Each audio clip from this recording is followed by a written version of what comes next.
दोस्तों नमस्कार, स्वागत है आप सभी का अपना चैनल IND हिंदी टेक में। दोस्तों इतिहास में पहली बार हुआ है कि कोई प्लान लॉन्च हुआ है और एक ही दिन में उसका प्राइस नहीं बल्कि उसका बेनिफिट बदल दिया गया है। हम बात कर रहे हैं रिलायंस जियो के 1 रुपया वाला रिचार्ज प्लान के बारे में।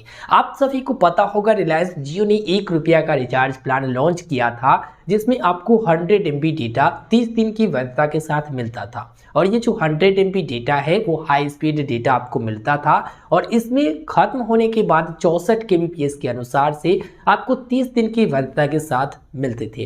अब ऐसे में वो 1 रुपया का रिचार्ज प्लान अभी भी उपलब्ध है। माई जियो एप्लीकेशन पर जब जाओगे वहां पर आप रिचार्ज करने जाओगे, वैल्यू वाले ऑप्शन में देखोगे ना, तो वहां पर आपका जो 1 रुपया का प्लान है वो अदर वाले ऑप्शन में दिखाई देगा।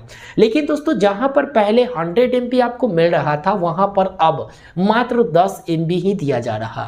अब आप लोग सोच लो कि भाई एक स्मार्टफोन के लिए 10 MB क्या है, कुछ भी नहीं है। अब 1 रुपया में 10 MB कौन लेगा। ऐसे अगर आप स्मार्टफोन पर आप डेटा ऑन करती हैं और नोटिफिकेशन आता ही है, वैसे ही समझ जाओ कि आपका 10 MB तो ऐसे ही खत्म हो जाती है। तो ये जो 1 रुपया का रिचार्ज प्लान है यह एक मजाक टाइप का बन गया है।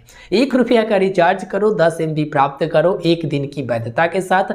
और यहाँ पर बताया गया है कि भाई रिचार्ज अगर समाप्त हो जाएगा, अगर डेटा समाप्त हो जाएगा तो आपको 64 kbps के अनुसार से हाई स्पीड डेटा समाप्त होने के बाद आपको मिलेगा, लेकिन वैधता मात्र 1 दिन। अब आपको अगर 30 दिन की वैधता लेना है तो ऐसे में आपको टोटल 30 रिचार्ज करना पड़ेगा, जो कि 1 रुपया में 1 दिन, फिर अगले 1 रुपया में 2 दिन, फिर अगले 1 रुपया में 3 दिन, ऐसे करके 30 दिन के रिचार्ज करने के लिए आपको 30 रिचार्ज करना पड़ेगा। सोच लो, और आपको मिलेगा कितना, तो 30 नहीं कि 300, यानी कि 300 MB का डेटा मिलेगा। वाह क्या बात है। जहां पर पहले 10 रिचार्ज करने पर आपको मिलता था 1000 MB, वहीं अब यहां पर 10 रिचार्ज करने पर आपको मिल रहा है मात्र 100 MB। तो यह रिचार्ज एक मजाक बन गया है, लेकिन इसे आप हल्के में ना लीजिए। जो लोग केवल व्हाट्सएप इस्तेमाल करते हैं उनके लिए तो चलो ठीक है, 10 MB समाप्त हो जाएगा हाई स्पीड, तो भाई 64 kbps के अनुसार से तो मिलेगा ही।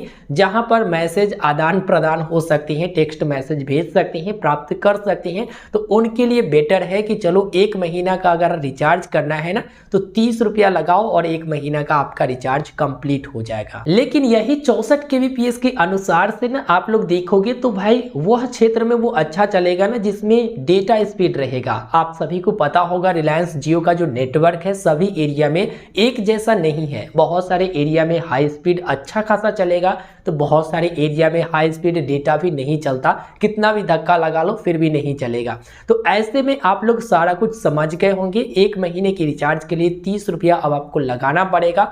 इसके साथ ही हमें तो लगता है कि ये 1 रुपया वाला हटा ही देना चाहिए, लेकिन एक छोटा सा दिमाग और समझा जा सकता है। आप सभी को पता होगा वोडाफोन आइडिया और एयरटेल या फिर BSNL जब एक बार रिचार्ज करवाती है तो आउटगोइंग रिचार्ज समाप्त होने के बाद बंद कर देती है, लेकिन उसका जो इनकमिंग रहता है वो 1 आध महीना तक चालू रहता है।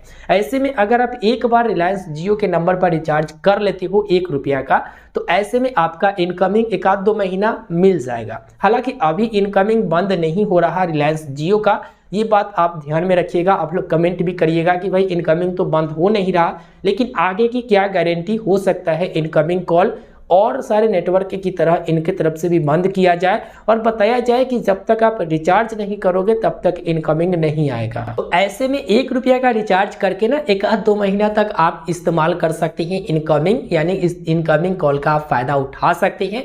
लेकिन हाँ, 1 रुपया का रिचार्ज करके आप ये सोचोगे कि भाई टॉप अप प्लान 10 रुपया से रिचार्ज कर ले, कॉलिंग जाएगा, SMS जाएगा, तो ऐसा कुछ नहीं है। हाँ, एक चीज हो सकता है, 1 रुपया का रिचार्ज करोगे तो 10 MB मिलेगा। अब उसके साथ अगर एड ऑन डेटा पैक से रिचार्ज कर लेते हो, जैसे 1 GB वाला है, 2 GB वाला है, इससे आप रिचार्ज कर लेते हो तो आप लाभ उठा पाओगे। तो इस वीडियो में डिटेल के साथ हमने बता दिया है। प्लीज इस वीडियो को लाइक करिए, अपने दोस्तों तक शेयर करिए, और इस 1 रुपया के रिचार्ज के बारे में आपको क्या कुछ कहना है वीडियो के नीचे कमेंट करना बिल्कुल भी ना भूले। मिलते हैं फिर एक नए वीडियो में, हमें दीजिए इजाजत, तब तक के लिए गुड बाय।